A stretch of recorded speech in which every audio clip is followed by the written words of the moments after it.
Hi, Tom Walls, Carbide Processors. We're talking about carbide notches.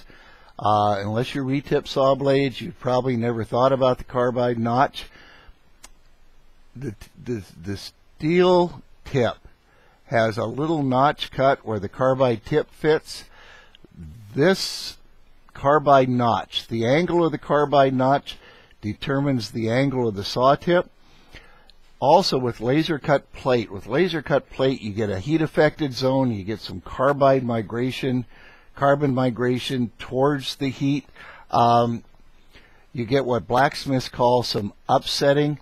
It doesn't braze very well. You need to grind it back about 7 or 8 thousandths, so you need the carbide notch to be very smooth, very bright, very clean. You also have to have the notch designed so that you get about 3 to 5 thousandths of an inch of braze alloy between the steel, or between the carbide and the steel. You need about 3 to 5 thousandths roughly. If you have less than that, as the joint gets thinner, it gets stronger down to about 1/2 thousandth of an inch. As the joint gets bigger, it gets weaker, but it gives you a lot more impact protection when the tip hits something, like knots in wood.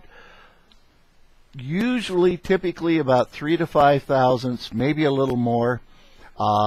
Works beautifully. It's a wonderful compromise. But that's why that little steel carbide, or a little steel notch to hold the carbide, is much more important than you ever realized. Thank you.